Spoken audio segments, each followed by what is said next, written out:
This is Ambazonia Calling. News, analysis, commentary, opinion, editorials. Ambazonia Calling is a co-production of Africa Freedom Network, the Missions Tribune, and Compass Free Press. Welcome. My name is Ntumfoyn Herbert, and I bring revolutionary greetings from our studios in Washington, D.C.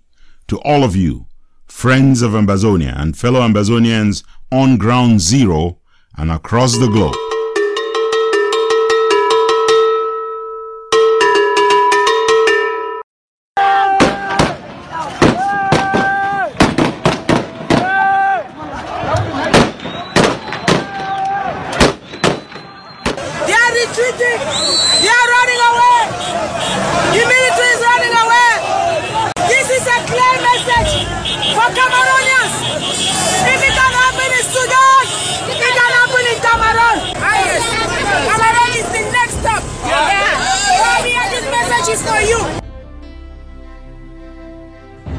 After the fall of President Bashir of Sudan, the U.S. Assistant Secretary of State for African Affairs, Tibor Nagy, has listed the Biya dictatorship in Cameroon as the next regime to be extinct.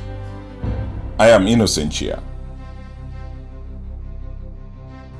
One speech and from Victor Mukete joins those within his evil CPDM who cannot wait to bury him politically. This is Tanya Jude Agwa Ozugen.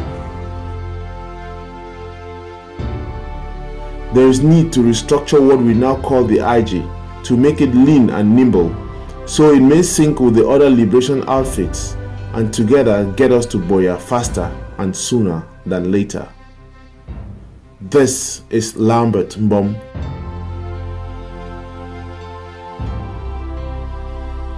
Ambazonia is the position of a slave to another slave, and if it was ever in doubt, the African Union has proven this week that they are aware of the deplorable situation. This is the monk from Ibalikumato.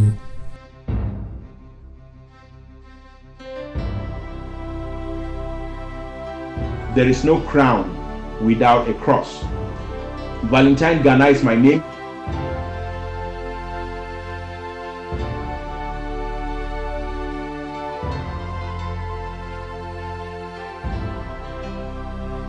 Welcome to all of our listeners, especially those of you listening to us from the homeland in Ambazonia. Welcome to those of you connected to us across the globe on SoundCloud, on YouTube, and on our website, africafreedomnetwork.com. We've got a jam-packed program for you this Sunday, and we thank you for spending a part of it with us. We begin right away with our editorial for the week. Here's Lambert Mbom. Ambazonians seem to have an unquenchable appetite for a government. Many have pinned their hopes and dreams of an independent Ambazonia on a government.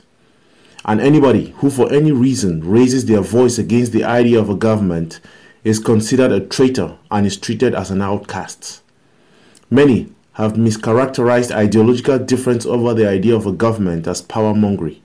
The idea of a government has become synonymous in the minds of many Ambazonians to independence or the restoration of independence.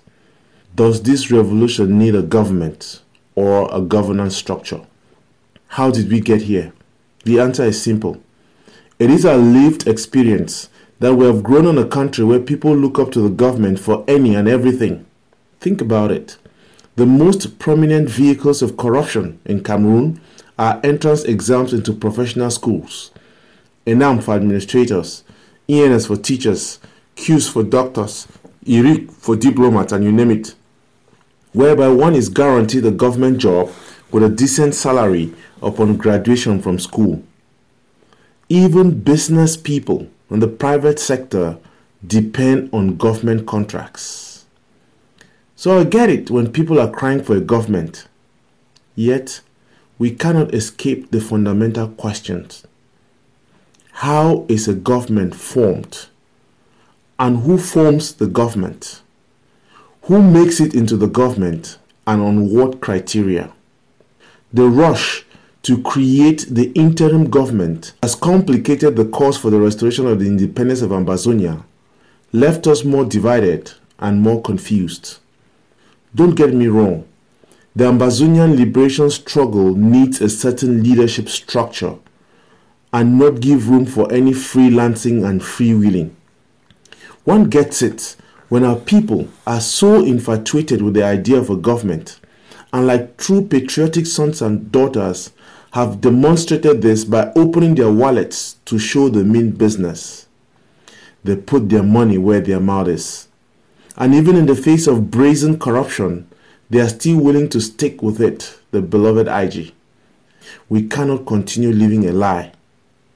We want to convincingly deceive ourselves that we have a government. We are so quick to forget that the ease with which one government was formed does not preclude others from copycatting the move. The multiplication of interim governments is therefore to be expected. After all, why would Fongoji Dinka, the godfather of this revolution, not claim he is the president of the Republic of Ambazonia? We need to be weaned off the idea of a government and build structures that serve the cause and not egos. There is need to restructure what we now call the IG to make it lean and nimble, so it may sync with the other liberation outfits and together get us to BOYO faster and sooner than later. This is Lambert Mbom for Ambazonia Calling. What Cameroon has done to us, I want you never to forget. The pain they have brought to bear on this generation, I want you never to forget. Not out of hate, but so that the next generation will remember and make sure they do the things they are supposed to do, never to go through this again. I will continue to play my part to ask the people of Southern Cameroon to take their revolution into their hands and continue the fight to liberate themselves. I'm sorry to say, because of France's policies in Africa, in French Africa, the state of La République du Cameroon do not have any pressure on them to find a way to resolve this issue, because they are always thinking that no matter what happens, France will always be there to give them coverage.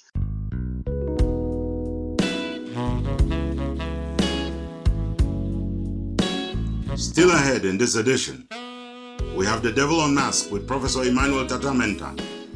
We have a winner of the Nyamfuka of the Week. And we are not done until you have heard our letter to Joshua. So stay tuned, kick back, relax, and enjoy Ambazonia Calling.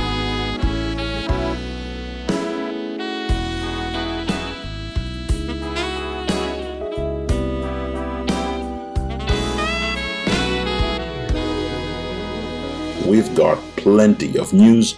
Sadly, not all of it is good. It has been a mournful week for Ambazonia, with massacres unfolding across the northern and the southern zone. It has been an eventful week for Africa, with the regime of Omar el-Bashir, a war criminal, crumbling in Sudan. From out of there, we've got postcards to the tyrant in Yaoundé. Here's Innocentia with the first part of our news wrap-up for the week. We desire to shut down all economic activities that benefit the enemy.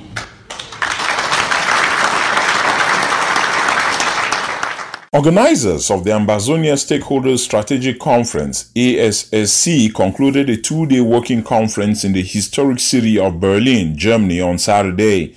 To make the territory of Ambazonia become ungovernable for enemy administrators and agents.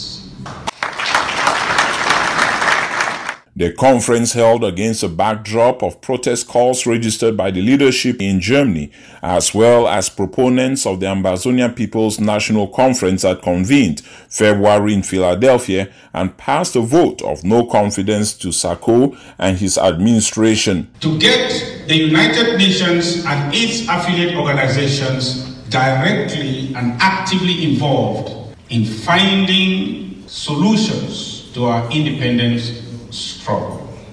It would be recalled that the APNC is a pro-Ayuk Tabe faction of the interim government group that fueled Dr. FAKO and many within his executive have lost a handle and caused the organization great disrepute. So now the Anglophones are basically fighting for their rights. The U.S. Assistant Secretary of State for African Affairs, Tibor Nagy, has listed the Biya dictatorship in Cameroon as the next regime to be extinct after the fall of the Bashir government in Sudan.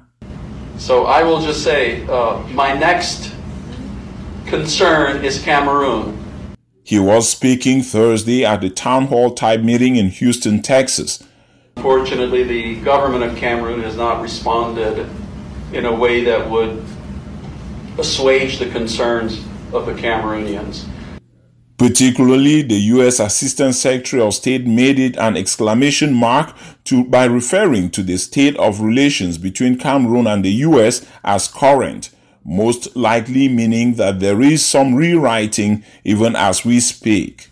The United States government's policy, and I'll say current policy, is to recognize the current borders of Cameroon. I'll say that's the current policy. The ambassador credited Ambazonians in the U.S. who have been canvassing their congressmen. Without necessarily calling specific names, one would recall back in May of 2018 that the Ambazonian Recognition Collaborative Council ARC to a U.S. House of Representatives Subcommittee on Africa hearing as part of its campaign for the recognition of Ambazonia program, codenamed KERA, which aims to recruit Ambazonians and friends of Ambazonia across the globe to campaign, coordinate, communicate, and collaborate towards the independence of Ambazonia. We stay with ARC to mention that it has grown in membership, adding a China-based organization to its ranks. Sources with inside knowledge say Ambazonia Mobilization Initiative, AMI for short, has been collaborating unofficially before now. Primus Nkafu Forifok is the representative of AMI. Administrative and linguistic apartheid are in the arsenal of arms that La République du Cameroun has deployed for over 6 decades to subdue southern Cameroons in captivity. It was the essence of a robust presentation on 10 steps of genocide that the chairman of Maurice Chicago, Valentine Binglo, gave at the United Nations Association of Greater Milwaukee.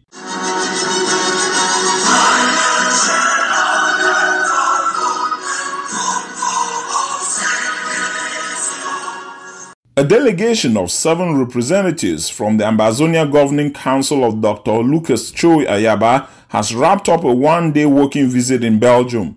The European Union currently has 28 member countries. Croatia's entry to the bloc in July 2013 marked the EU's 7th enlargement to date. Originally a 6-nation bloc created in 1957, the EU family has been growing ever since. In order to join the organisation, candidates must prove they're committed to respecting and promoting key values such as guaranteeing democracy, human rights and a functioning market economy. Lips have been tied about who was met and possible deliverables. Safe to say that the partners are urging for a unifying platform among respective stakeholders. You are listening to Ambazonia Calling, your space for educated news analysis, informed opinions and commentary towards the recognition of a free, independent Ambazonia. I am Innocential. Stay with us. Innocential isn't going anywhere. He's got the second part of our news wrap-up for the week. That the terrorist La République soldier came inside the forest and killed the civilians who have run away into the forest. They are still coming after them, killing them. This is one. 6 civilians, including 2 kids, were reportedly killed in a corner southern zone of Ambazonia Saturday morning. This is the mother of the 2 kids that was killed by Republic terrorists. The woman just died now too. The family of 3, one family, like terrorists killed today. A woman 4 in a corner. This is the mother of the 2 kids. Sources say Biya genocidal forces are responsible for the killings that have left the town reeling in pain as one of the hardest hit areas where civilian casualties have occurred since the outset of the war. This is the mother that was being shot today, the 12th of April 2019 in a corner in Blabush. This is the old mother that was being shot by a terrorist Republic military. This is another civilian that was being killed today, the 12th of April 2019, in a corner in Blackbush. He was being shot by the terrorist Republic soldiers. There is a corpse lying. Meantime, at the top of the week Monday, some of the worst, the most difficult to watch pictures and videos of decomposing bodies emerged on social media from Ambazonia.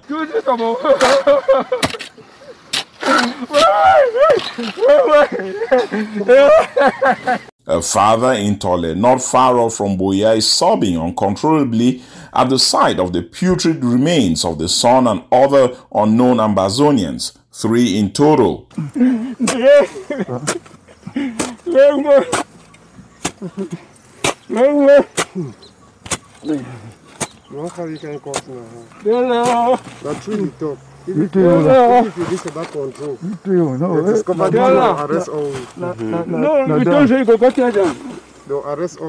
Those on the scene are fortunately wearing face masks and having difficulties determining whether to dig a grave or to dig ground and cover the bodies with. They went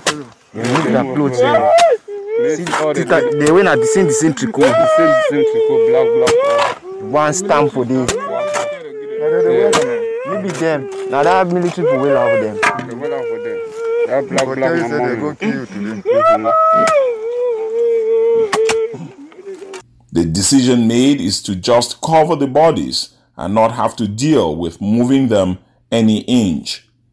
In another disturbing video Thursday, a farmer had reportedly been pulled out of his house by terrorist forces of La République du Cameroon to show them the hideout of Amber boys. They say, no, me, I'm a topless way, Amber boys in the day. I say, no, I don't know me then. I know that you wear, you be military man, because I don't say, you wear uniform. But there are people you ask and say, Amber, I don't know me then. They say, me, I'm a top. For failing to show them, or for not knowing where Amber boys are, soldiers virtually dig craters into his butt. They don't take my colors, Mrs. They challenge me, they butcher me, so. Okay, you know your colors. Yeah, no, my colors, they take them for us, yeah. They broke all the door. With visible pools of blood. Yes. The beat now say you do it. It's a man show place where Amber boys in the day. Them they don't know play the Amber boys the day when I really show them. You ask me, say man, no, man, talk to my brother. And then around Mancon in the northern zone, an older man, a tradi practitioner we are told, was reportedly accused by the Bia Killer Squad of providing fetishes and protection to Amber boys, pulled out of his house, then shot and killed in his own pool of blood. Because the time I was sure to come out, I can't find something. By the time I come out, I know no time I come out. I've been here, as the cooker call me. Say, they don't shoot your child. I don't still believe. Now you are one come where they don't shoot you right for it. When are they shooting? Now military. In the video, the blood seems to flow without ceasing, as if marking in red the borders with La République du Cameroon at the Wuri and Matazen. Finally, our traditional authorities were not spared. A sub-chief of Bu village in Kambe was found tortured to death. And we did not even talk about Von Mukete's plea for federalism 58 years after to recognize that the experiment is on its way to the graveyard. We did not talk about the SDF senator who was reminded by another Cameroonese senator that Ambazonians have overstayed their welcome in La République du Cameroon. We did not even mention the brave and right action of Comrade Akwanga's Sokadef for mooning those within the Ambazonian Self-Defense Council who called for an unpopular lockdown in FAKO state. We certainly didn't revisit an audio in which General Ayeke, aka Commando, formerly number 2 in command of the Red Dragons, made abundantly clear that he is a freelancer and not of the ADF. Nor did we mention that the Sisiko Ayuk Tabe and Co. court date was adjourned yet again and couldn't squeeze in a foreign news item about citizens of neighboring Cameroon turning out massively in European capitals to chime in that it is time for Bia to go. Innocentia for Ambazonia Calling.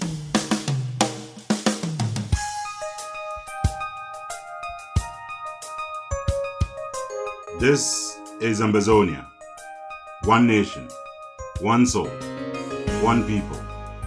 Sacrificing, bleeding, and yes, dying if need be, until we kick the colonialists out and enthrone a government of the people in BOYO.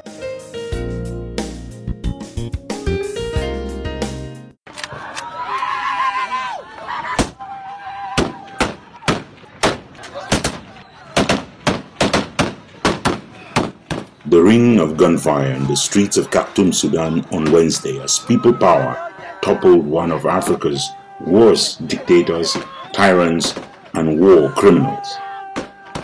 All those rounds of ammunition turned out to be nothing but the last kicks of a dying horse. From the streets of Khartoum, several postcards were sent to the tyrant and war criminal in Yaoundé, Cameroon. Here's the first of them. The game is over. These are the military running away. This is the military that guarded the president for 30 good years. They are retreating. They are running away. The military is running away. The military is running away. The military is running away. This is a clear message for Cameroonians. If it can happen in Sudan, it can happen in Cameroon. This is the military running away. Here's the second postcard coming out of Khartoum in the direction of Yaoundé shortly after al-Bashir had been toppled. If it can happen in Sudan, it can happen in Cameroon. Yes. If it can happen in Sudan, it can happen in Cameroon. If it can happen in Sudan, it can happen in Cameroon. Yes. Cameroon is the next stop. Yeah. This message is for you. Yeah. This is a message of the president of Cameroon. If this can happen in Sudan, it will happen in Cameroon. The president of Cameroon, stop.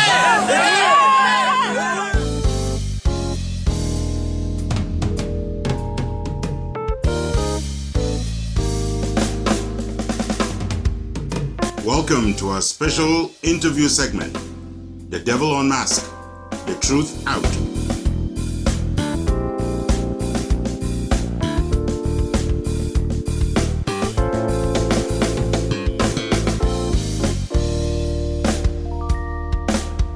Welcome to our brother Valentine Ghana. He is going to be our guest on The Devil Unmasked. Thank you very much, Mr. Bo Herbert, and thank you for the great job that you've been doing so far for our cause.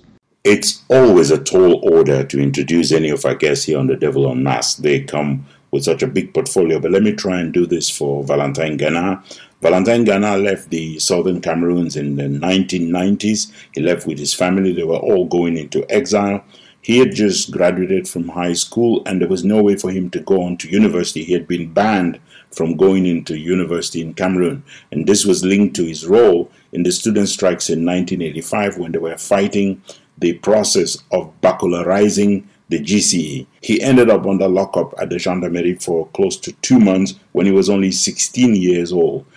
The Valentine Ghana that we're welcoming into Devil Unmasked today is many things in one. He's an economist with a BS in economics. He worked as a banker for a while. He's an IT Microsoft engineer. He worked in corporate America for 20 years in various areas. He ended up in law school, graduated from it last year, 2018. And I would have to imagine that I must have missed something else. Did I miss anything? Also, just an aside, I'm also a writer. I'm a columnist. I wrote as a staple for the Daily and Nebraskan, the Lincoln Journal-Star, and the Omaha World Herald. Thank you very much. A moment ago, you were giving credit to Ambazonia Calling for the work we do. We've seen some of your really brilliant work, some of which you distribute generously to Ambazonians, including a speech that brought down the House at the recently concluded DC conference. So thank you for your work. Thank you for your service to Ambazonia. Could we start just with that speech? What was the core message you were passing to that conference? By the way, just before I answer that question, the work that you guys do at Ambazonia Calling is indispensable to our struggle. They say ambition without knowledge is like a boat on dry land. So the knowledge you guys provide makes the truth that we know, the truth that is indivisible, apparent and transparent to the people. The message of my speech was a path to sustainable peace.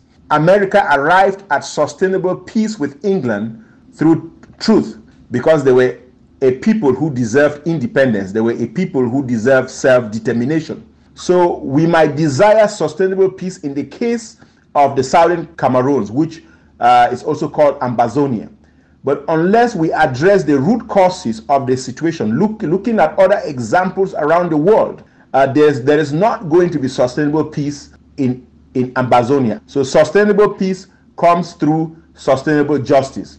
And sustainable justice is for Ambazonia consistent with the Treaty of Versailles that gave the legitimacy of French Cameroon, as well as it gave the legitimacy of British Cameroon, or what we can call the two-state solution. So that was the core of my message at the conference in DC. Thank you very much for that message again from the conference. I know how well it was received. There are these calls right now for negotiations without preconditions. What would be your advice to Ambazonians? To have negotiations, you first have to have what you want to achieve through those negotiations. So we can get into negotiations without preconditions, but the leadership of the Ambazonian struggle must be focused on our goal, and our goal is to enforce our independence, because we already have our independence. Some people have suggested that one way to get there is to call for a referendum. What would be your order for doing that? Would it be obtained through negotiations apart to referendum, or ask for a referendum now that the world is offering negotiations? If the world is offering negotiations, then we should be talking about negotiations for terms of exit from the current status to pre-1961, because there is nothing that binds us with La République du Cameroun after 1961. And some of the preconditions for referendum have to be the restoration of the state of the Southern Cameroons and the institution of its constituent assembly. And these structures will need to participate with international organs like the UN and mediators like the US, like South Africa, like England. And we need these structures to be in place. So a referendum will need to have preconditions. So yes to mediation, possibly yes to a referendum, but a referendum where it will be organized by the Southern Cameroons in partnership with mediators and in partnership with international organs like the UN. Southern Cameroons and French Cameroon do not belong in the same territorial nation. And people from French Cameroon know that. There is sort of a pacification of the population against rising up against the corrupt, the brutal, the despotic, the repressive, and the regressive regime, because it's almost like it's a democratization of the corruption. It's like it's our thing against Ambazonia. We are already in an armed struggle. There is no turning back. We didn't declare the war. We have to defend ourselves. That is fully understood. That is fully supported by every Ambazonian at this point, I believe. You know, we saw an example this week where the civilian authorities, basically, including Comrade FAKO, issued a statement where they were saying, you know, we're stopping a military type operation like a lockdown, and there was kickback. What would be your advice with respect to what they should do so that we can avoid a situation where the world thinks that we are South Sudanizing the place? I don't think we are South Sudanizing the place because, one, the movement is not fractured as to the purpose. I think all the fighters on the ground, be it the ADF or the SOCADEF, they are all fighting for the independence of Ambazonia. Two, the excruciating brutality of La République du Cameroun troops, the Bs, have made it somewhat difficult for them to be a synergy between the political leadership of the struggle, which is mostly in exile, and the military wing of the struggle, which is within the territory. When and if the international community intervenes and there becomes that synergy between the political leadership and the military fighters on the ground, I think there's going to be more of a coalescing of planning and a situation where the political leadership does not issue a command and the commanders on the ground are rejected. It is unfortunate that is happening, And my advice to the military forces on the ground would be to do all they can to listen and heed to the political leaders, because the political leaders might be issuing a command that has a benefit which the military commanders on the ground might not be very aware of. And but in the case of thinking that there is going to be a fractionalization of Ambazonia, as is the case in Sudan, I very much doubt, and I'm very sure that that is not going to be the case, because all Ambazonians are speaking with one voice. And thank you very much for pointing that out. I think also all of us, including people in the international community, who will say that the military should always be subordinate to civilian authorities, we would appreciate the fact that the Sudanese military refused orders from the political to charge on the population this week in Sudan, because definitely there are moments when you need to disobey civilian authority in order to preserve the dignity of your people and to preserve their rights, which we really must celebrate also. There is that unity from the home front, but we still miss it from the diaspora, and the DC conference was an effort to get there. What do you think needs to happen for us to get there? We're definitely not waiting for the Pope to come and kiss everybody's feet before we get together, are we? No, we are not. And the DC conference set a pace for a lot of events that are unfolding. I think there are some key actors from the DC conference who are entrusted with a purpose, who are working behind the scenes to set up the stage for that leadership that is going to speak with one voice. I say that with certainty because I am privileged and aware of some of those actions that are currently taking place. And it is not everything that happens, as you rightly know, that is going to happen in public.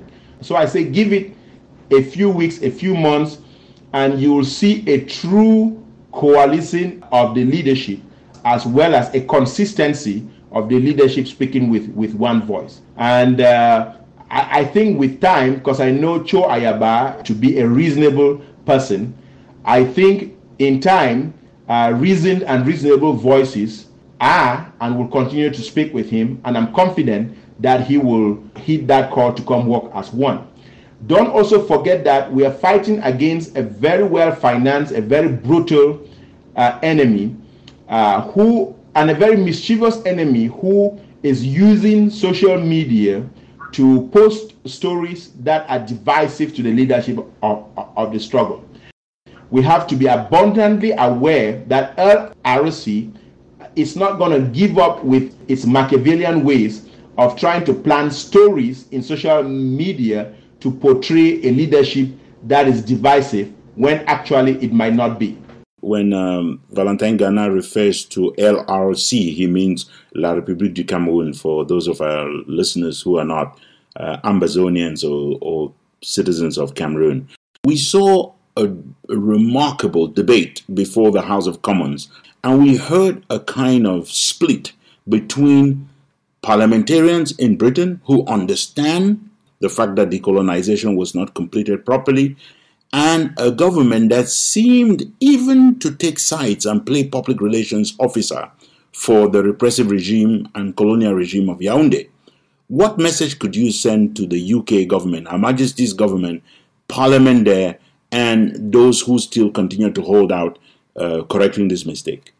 The message to Her Majesty's government is simple: do the right thing. When you do the wrong thing and you want to stick to defending the wrong thing, you'll have to come up with so many lies and conjure so many stories to defend that wrong position, when it would have been much easier to do the right thing. You know, I remember in the 80s when there was the global clamor against apartheid, I remember Margaret Thatcher saying if the British people want to stop wearing diamonds, they should advocate for the overthrow of apartheid, which was a very false position to take. So I think Britain might be looking at Cameroon through the lenses of the interest which is getting from the butcher, Biya, and his government. And we remember that just a few months ago, a British company signed about a $1.5 billion trade deal with the Republic of Cameroon. I mean, we're talking about the Biya government that is raping children, raping mothers, butchering students, killing the old, burning the disabled, that has burned over 100 villages, that has slaughtered over 10,000 people and counting. A British company is going to sign an oil deal with them, providing $1.5 billion for them to buy more arms and continue the genocide in Ambazonia. That is shameful. For the British government to still be mounting the pulpit of defending the butcher beer and the slaughter that is occurring against innocent people of the southern Cameroons, it's shameful. And there's a ray of light in the tunnel to see that the British parliamentarians are standing up for what's true. Let me go back to this other point that you were making about the British companies looting or planning to loot. You are a legal mind. There has to be consequences for governments and companies that are indirectly or directly funding this war.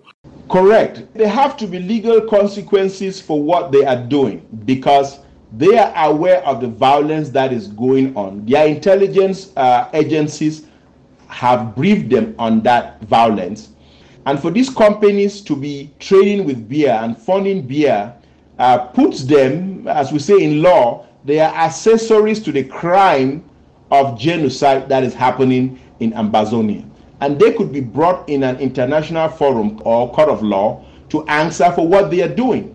So they will not be off the hook when it comes to holding people accountable for having been perpetrators or having been accessories in supporting beer in his brutal slaughter in Ambazonia.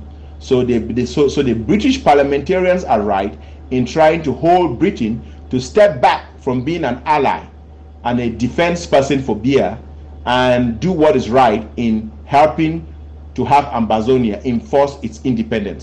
In a place like the US, would there be a recourse before a particular court system, legal system that allows Ambazonians to get justice?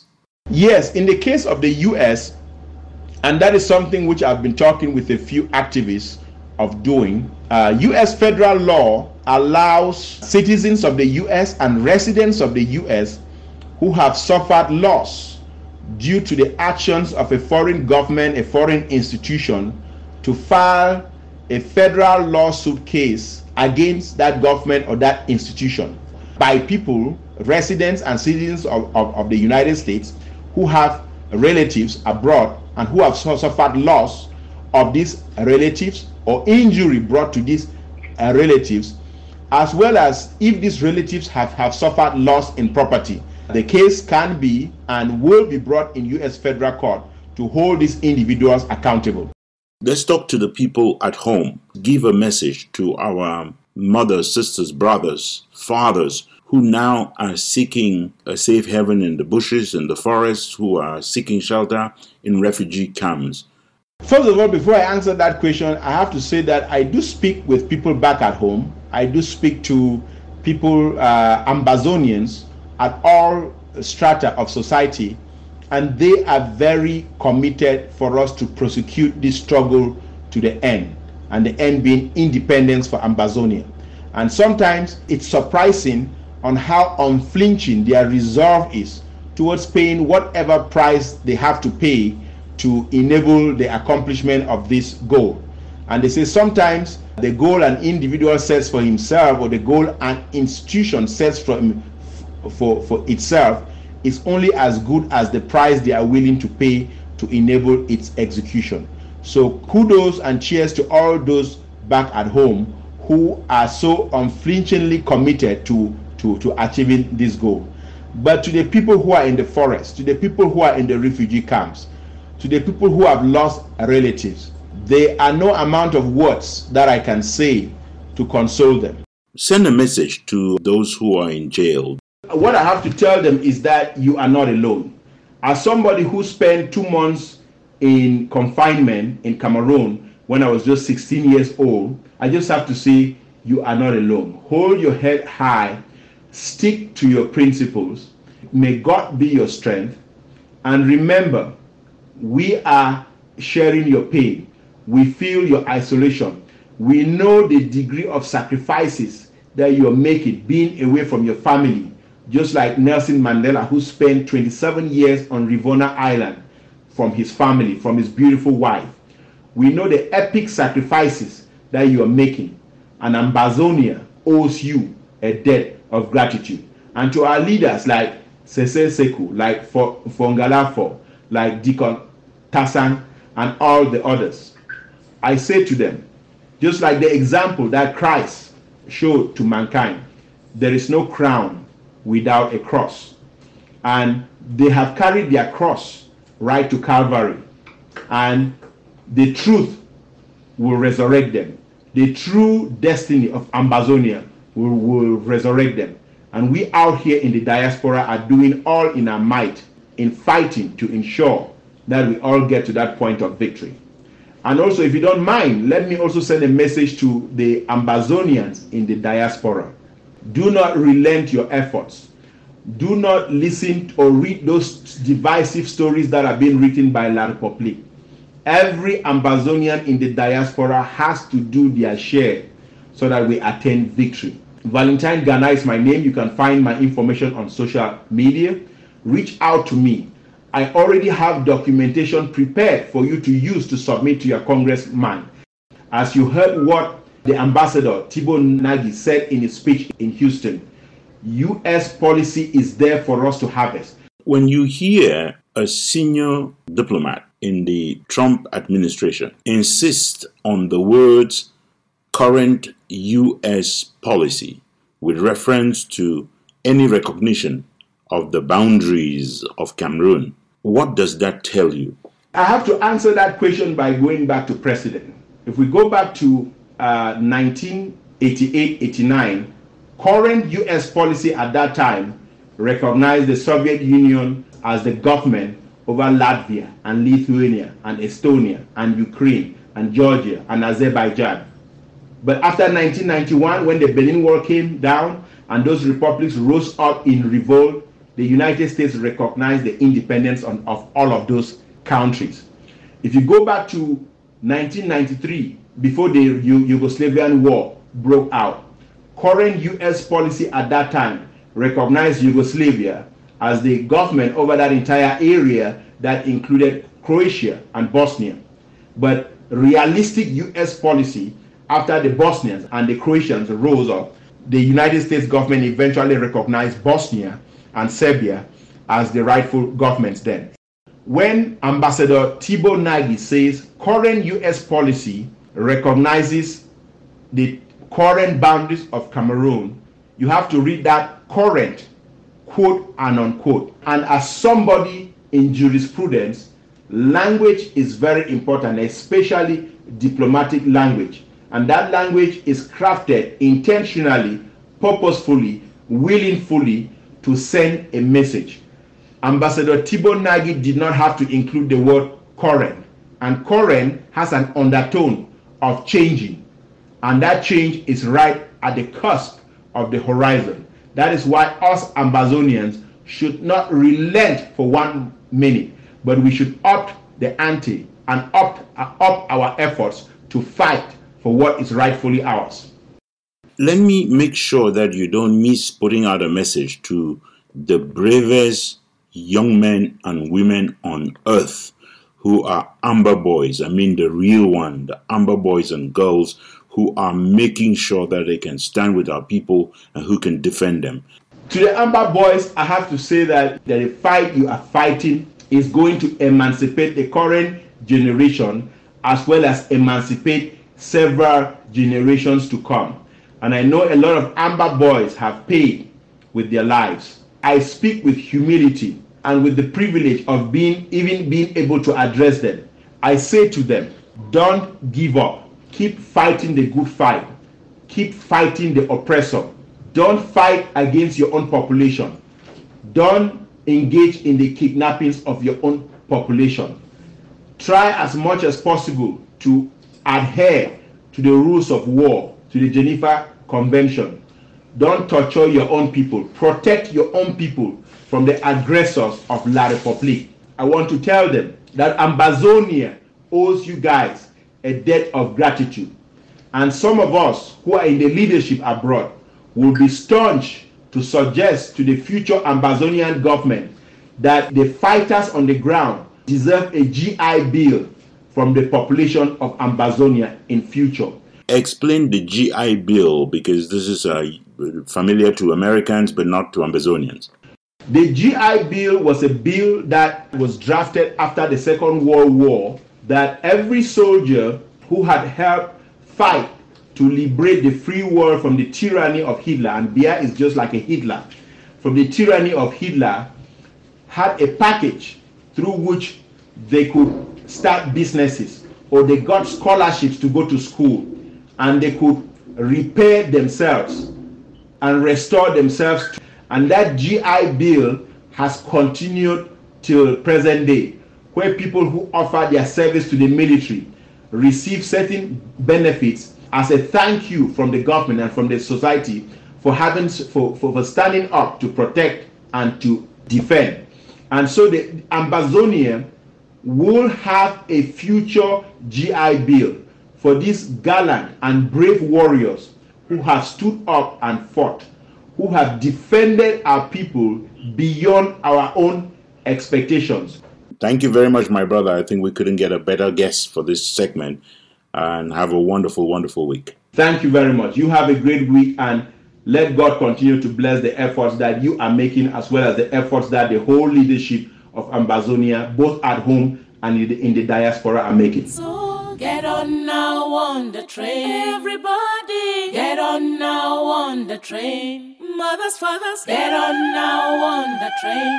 Children, get on now on the train. Sister, brothers, get on now on the train. Husbands, wives too, get on now on the train. Oh, Abba, Father, bless us. Oh, Jesus Christus, guide us. Oh, Holy Spirit, lead us on the restoration journey of our liberty. So, restoration train is our freedom train. At one time in Egypt, Pharaoh thought the only way to maintain power was to kill every child, every male child. We've gotten to that point in Cameroon where every grown-up male child is being taken out. But there's a message from babies who are still on breast milk in Ambazonia today. Every Ambazonian has got Ambazonia in their DNA.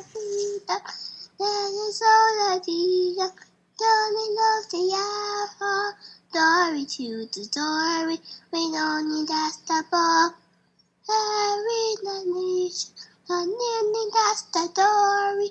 Dory, Dory, Dory to the Father, a lady to the nation, we don't need that's the ball. Ambazonia, and the freedom, you shall need it, touching this and I want it. And your children, that's the ball. The most I got is now wash my dog is station. There is absolutely nothing left to be said after you hear that baby chant the Ambazonian anthem. You cannot take Ambazonia out of our DNA, and this revolution has gone past the door of no return. This is Ambazonia Calling. A comedian from next door, La République du Cameroun, used to say you better know when to quit certain things before they quit you. And indeed, there was such a moment when it was much better for a senator to be off stage than on stage. And that moment hit His Royal Highness Senator Ntumfoyn, as Tanya Jude Agwa now reports. The reminder came again this week. All good things and even bad ones eventually come to an end. This reality has just hit one senator. After a lifetime of intimate political intercourse with the colonizers, Senator Ntumfoyn tried to deliver what he hopes can be his political redemption song on the floor of the upper house of parliament of colonial Cameroon. Ntumfoyn tried to save his political image by offering Ambazonians a stale and disgusting meal of federalism. He punctuated the speech by stomping his staff on the floor and waved it around in the air. When the performance was over, the verdict did not wait. Ambazonians qualified it as too little too late. Reeling on the heels of the soul-searching and heart-wrenching epistle of Commander Eko, it is hard to miss the contrast. bedfellows with the Biya regime for decades. The centurion of Kumba was not copying the centurion in the Bible, who after setting his eyes on the Savior said God could call him back home to eternal rest. Von Mukete is not asking for the birth of Ambazonia so he can go in peace. Von Mukete is working hard, maybe too hard, in the hope that he can crown his decades of underachievements for Ambazonians with what can only be a wreath of shame. Thank you for federalism, Von Mukete, but no thanks. Ambazonians will have none of that poison chalice. We will drink of the fruit of freedom in independence, or we will die fighting for it. This is Tanya Jude Agua Ozugen for Ambazonia Calling. Coming up after Nyamfuka of the week, there will be one more commentary focused on that outing by His Royal Highness Senator Ntumfoyn Victor Mukete. You absolutely have to be here. It's a commentary by Victor Epiengome. As incisive as he is, you don't want to go anywhere.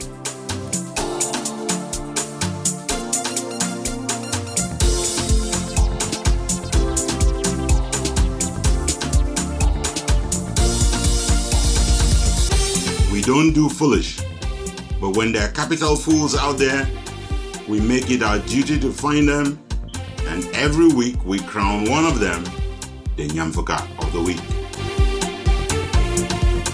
Veronique Votimfe has got our competitors for the kings and queens of foolish this week.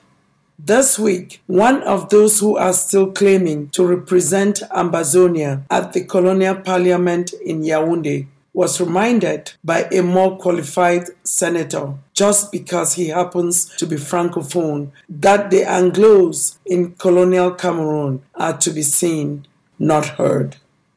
The Francophone senator shut down the cap-in-hand SDF senator, who immediately complied, folding his tail in between his hind legs and disappearing from the podium. For selling shame in the market, the house slaves of the SDF and all those who claim to be representing Ambazonia in the colonial parliament are this week's third place finishers for the crown of shame, the Nyamfuka of the week. Nyamfuka them all. On Thursday, the U.S. Assistant Secretary of State for African Affairs, Thibault Nagy, recognized the efforts of the Ambazonian diaspora in the United States for raising their voices, keeping Congress informed of the genocide in Ambazonia, and by extension, the U.S. State Department. In the immediate aftermath of Ambassador Thibault Nagy's speech, Capo Daniel went out of his way to claim that the work of lobbying the Congress of the United States has been done by AGOV-C. Remember that Honorable Thibault Nagy recognized all Ambazonians in the U.S. without distinction. Capo Daniel needed to go native, attributing praise to AGOV-C for stretching the truth, for trying to act like CPDM members, praising Biya for everything. Capo Daniel is this week's second place finisher for the crown of shame, the Nyamfuka of the week. Nyamfuka them all.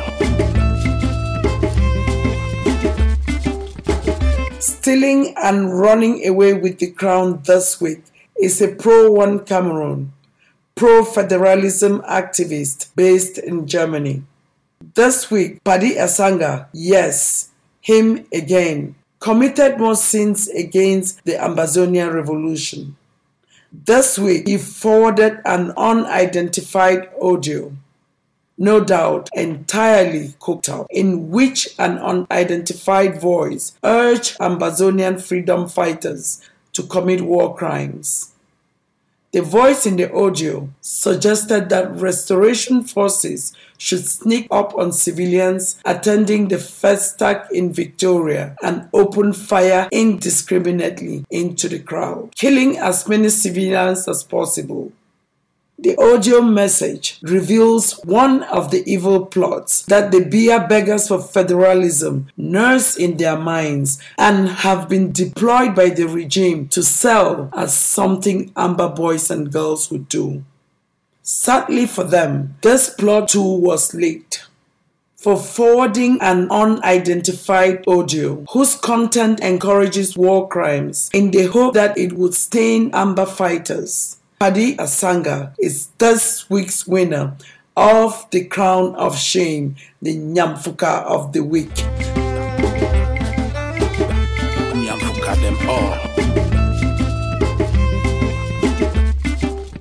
This is Veronique Vetimfe for Ambazonia Calling.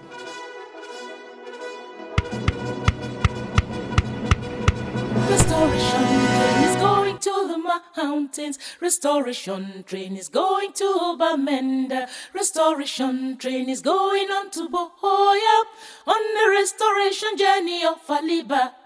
Restoration train is moving very steadily. Restoration train is hooting very loudly. Restoration train to carry everybody on the restoration journey of our liberty. The 1964 Cairo Declaration on African Borders, reaffirmed in Article 4B of the Constitutive Act of the African Union, however, and signed off by the President of Cameroon, makes clear that demarcation of the territory of each African state is recognized as being such on the date of its independence. Does the United Kingdom government accept this to be the case, or not? Has there been subsequent declarations that nullify these issues on borders? If not, it would follow that French Cameroon and Ambazonia are both able to assert territorial integrity. At no time before or after its independence from France was the southern Cameroons part of that country known by its French name and style as La République du Cameroun. So, restoration train is Ambazonian train. Whoa. Restoration, restoration train. Whoa. Restoration, restoration train. Whoa. Restoration, restoration, restoration train. As promised, we return to that commentary by Victor Epengome regarding the outing by His Royal Highness Senator Ntumfoyn Victor Mukete. It is delivered in studio by Innocentia. Paul Biya is not too old to have been one of the wild oats Ntumfoyn Mukete could have sowed as part of the exuberance of his early youth. After all, was not one of his chief ministers said to have sprung from the loins of one of Ntumfoyn Mukete's departed peers? The point I'm making is that by dint of his age, experience, and I almost added political clout, Ntumfoyn Mukete has what it takes to wield almost parental authority over Biya. Judging by the caliber of people the Biya regime recognizes as patriarchs, it is safe to say that if Ntumfoyn Mukete were Bulu, he would not have to go to Ngwaikele. Kavaye and even Biya would be going to Kumba to consult with him. Unfortunately, not only is he not Bulu, he is Anglophone. But it is not only because he is Anglophone that he is not given patriarchal regard. Much of it is his own doing. Like his departed cronies, Foncha and Muna, he has lost all his clout by bending over backwards for too long. So the pin-drop silence that greeted his feat of histrionics on the Senate floor last week may not really have been out of reverence for the patriarch speaking with the voice of the oracle. Rather, people were surprised that he was capable of uttering anything other than the old platitudes they have all been known for. The silence must also have been intended for the cameras to show the world, as part of the drama, that the House respected him, whereas they knew, and he knew, that it was all going nowhere. They were letting him empty his little bag, just in case it made him feel better. Ntumfoyn Mukete is 100 and must have had a few age-related discomforts and malaises so far, but there have been no public signs of senility yet. So one may assume he is still lucid enough to know his harangue in the Senate was absolutely inconsequential. First, it was too little too late. In fact, many see it as his political valediction, but one that cut no ice with anyone. I could not hold back a smirk when he kept repeating the phrase, my people. Which people? Where was he when for over half a century these people were treated like scum?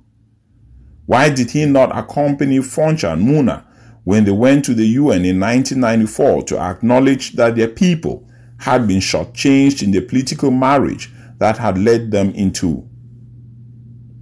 Back from New York, Foncha and Muna, accompanied by Njol Litumba and others, toured southern Cameroon, apologizing for their gullible leadership and insisting that separation was the only way out. Fon Mukete was busy minding his own business and reaping as much as he could from the marriage of inconvenience. When 2 years ago, Wirba, a much younger MP, rocked the Ngwaekele Chamber of Horrors, Fon Mukete and all those who claim to be representatives of our people did not raise a finger in support. That could have been the moment for all of them to storm out of the two houses in a bipartisan protest to force the liberation of the Southern Cameroon question. So, which people is Fon Mukete talking about now? I smile at some Southwesterners' reaction to all this. A handful think Fon Mukete must be supported because he is a Southwesterner. They argue that Grafi people respect their own chiefs but are quick to castigate our own. Yes, as politician cum traditional ruler, Fon Mukete is the last of the giants and we ought to reverence him. But he should know better than we do that silence is more dignifying than talking without substance. He should also know that what you are speaks so loud that the world can't hear what you say. And here is why Fon Mukete's outing neither ruffles any feathers in Yaoundé nor excites southern Cameroonians.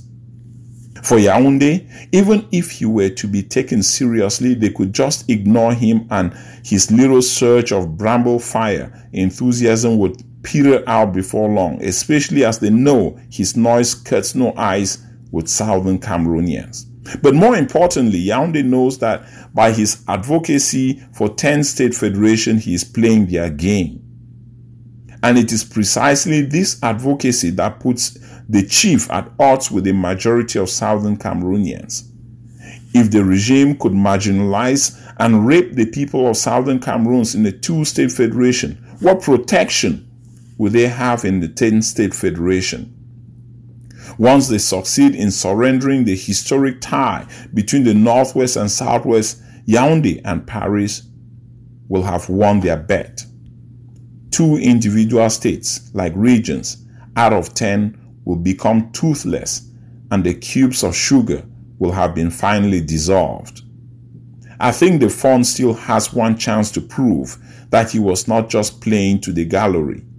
As the patriarch that he is supposed to be, one hopes his southern Cameroonian colleagues will follow him if he were to match his words with walkout action in the days to come. After all, he is not likely to starve to death if he left the Senate now. Innocentia, reading in studio for Victor Epiengome. I want to tell the world about a little story. It is all about the golden statue. It started with the lawyers and then to the teachers, came to the students and to the parents. Then came a nation called Ambazonia. Existence of this nation was based on the statue. You may wonder why it was based on the statue. Let me tell you now, it is a golden statue. Oh no, no, it is a golden statue. Oh no, no, it is a golden statue. Oh no, no, it is a golden statue. Oh no, no, it is a golden statue. Now what is the worth of this golden statue? We can pay you back if it's just this statue. Don't let more children die because of this statue. Don't let them burn more villages because of this statue. We've got gold, we can give a bigger statue. Oh no, no, who's gonna come to our rescue? In a city press, it is the golden statue.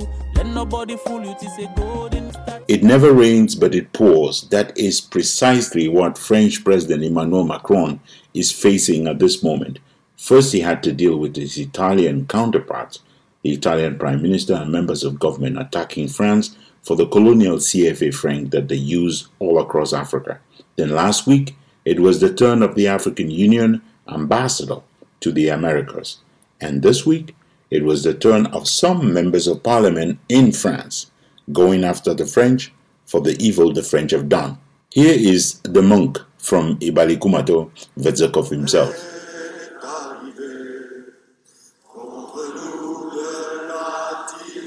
Several French members of parliament this week issued statements reminding French President Emmanuel Macron of the one truth which every French leader does not want to hear. À quoi sert encore ce franc CFA, qui signifiait à sa création en 1945 franc des colonies françaises d'Afrique et qui perdure encore aujourd'hui sur le continent quand le franc, lui, n'existe plus chez nous? The issuance of the statements coincided with the publication of a video on social media by the African Union ambassador to the Americas, Her Excellency Dr. Arikana Chihombori Kwao. France made the Francophone countries sign the pact for the continuation of colonization. Slamming Paris for pretending to grant independence to its supposedly former colonies across Africa. Instead of granting independence, Paris doubled down on it by imposing a colonial tax. The French said, well, you see, we built a few schools, a few roads, a few hospitals. We're going to call that the colonial debt. And for that you shall pay to perpetuity. In addition, you will deposit 85% of your bank reserves with the Minister of Finance, the French Minister of Finance.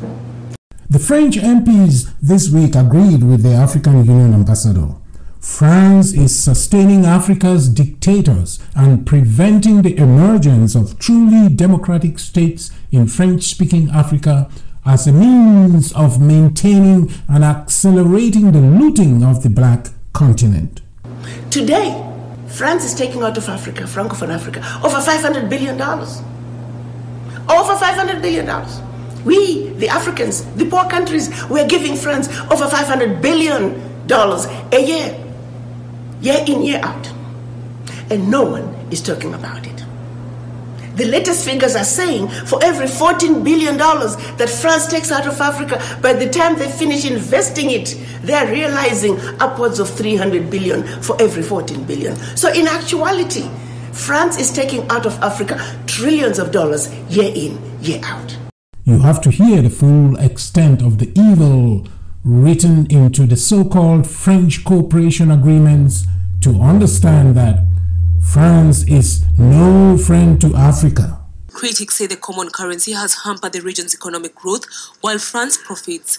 This week's statement by one of the African Union's top-ranking diplomats to Washington, Dr. Kwao, is one more justification why Ambazonians are right to point out that their independence was confiscated. It gets better.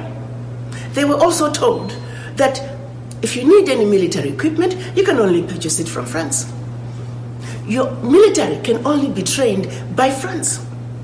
That France will have military presence in your own country and can invade you without notice should they feel French interests are being violated. If all French-speaking African countries never really obtained independence, and Ambazonia is, to add insult to injury, recolonized or annexed by one of those already French dependent, one has to call that colonialism on steroids.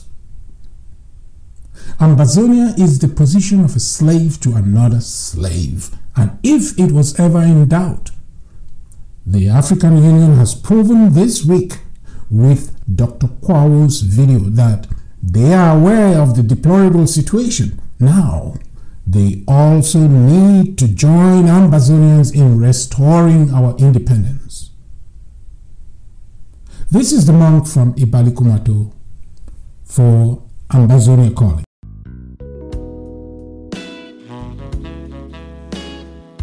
There was the tussle in the middle of the week between civilian and military authorities of Ambazonia over the lifting or not of the lockdown in FAKO County. Besides the ADF, which had decided not to support the lockdown, SOCADEF, which had gone along with the ASC, decided it was going to abide by the instructions given by the civilian authorities. As Tanya Jude Agwa Ozugen now reports, if this were the military of Ambazonia, it would be a great sign. SOCADEF breakout from the erratic and thoughtless FAKO lockdown has won admiration from across the political spectrum of Ambazonia. Attention! Yes!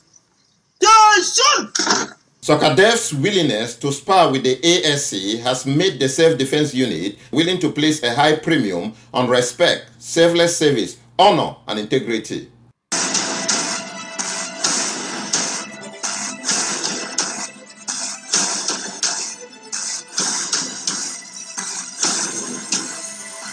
SOCADEF. For the first time, we got a flicker of hope that an independent Ambazonian nation might be inoculated from undue military interference in politics, a disposition which has contributed in large part to the spate of military coups that has bedeviled the political landscape of continental Africa. Thanks, SOCADEF, for recognizing the pain of our people. This is Tanya Jude Agwa Ozugen for Ambazonia Calling. This is Ambazonia Calling.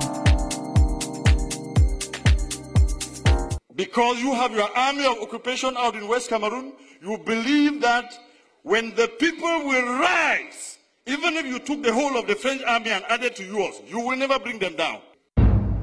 And I call on all Cameroon soldiers to lay down their arms within Ambazonia and to turn their arms against the very system that has made them slaves in the land of their birth.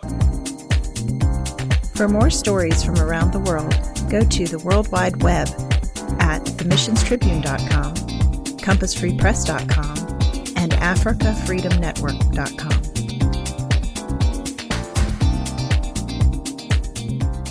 Here is our letter to Joshua.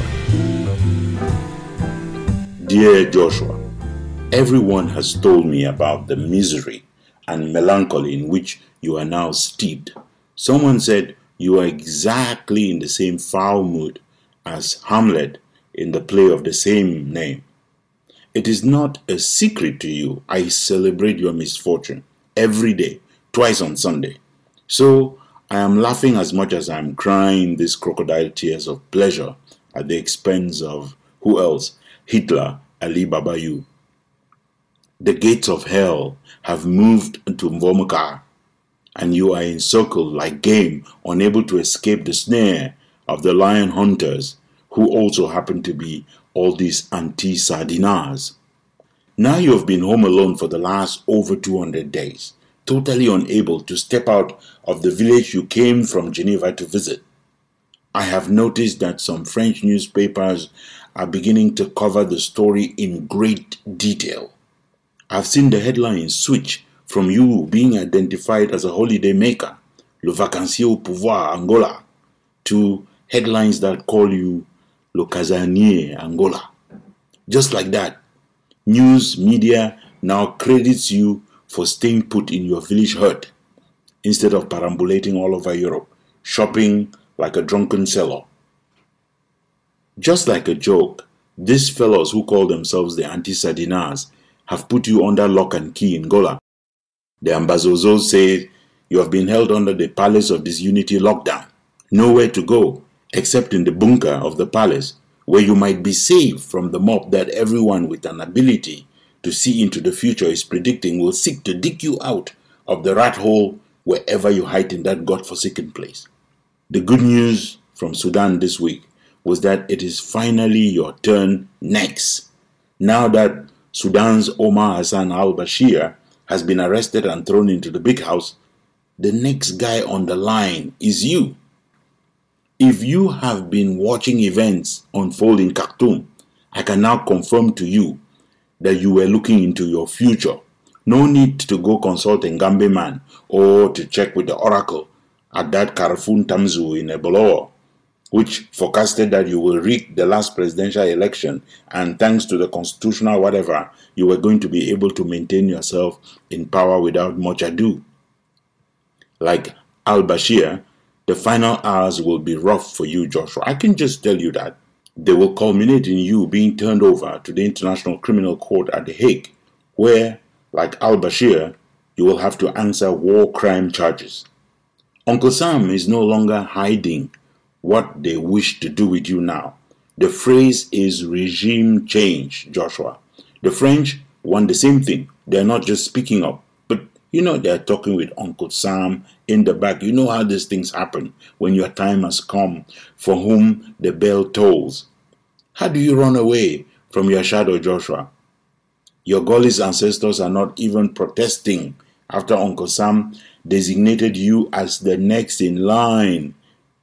Now you may have also heard Uncle Sam is about to change policy on the Cameroons and to demand that the Bread and Sardine Republic withdraw its troops from Amber Land back to within its borders inherited from colonization.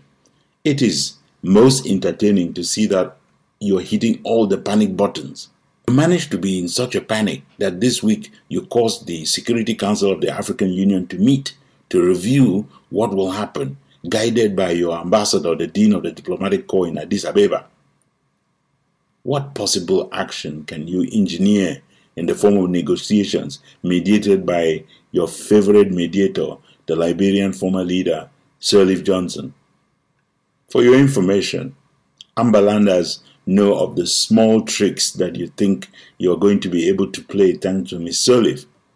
Any monkey business, any negotiations that do not have separation as the top agenda item will be talks that you can hold with yourself. We won't be there. One final thing I was told to tell you, Joshua. The Pope is not coming to Bread and Sardine Republic. Not anytime soon. And if you are dreaming, take that out of your head. The Pope is not coming to Ngola to kiss your feet and beg you to make peace with the people of Amberland. From our studios here in Washington, D.C., our producer is Jeff McCoy. Our music today is from Ken Wanaku, the monk from Balikumato, William Ford, an Amber Star of blessed memory, Eric Matisse on the web at soundimage.org, and Prince Ajua Alemanji of Ajam Sonic Kitron, USA. Ambazonia Calling is a joint production of Africa Freedom Network, the Missions Tribune, and Compass Free Press. You can find us on the web at www.themissionstribune.com, www.compassfreepress.com, and www.africafreedomnetwork.com. Next Sunday is another day. Until then, keep the spirit, keep the faith, keep up the fight for justice and independence for Ambazonia. Stay Amber strong.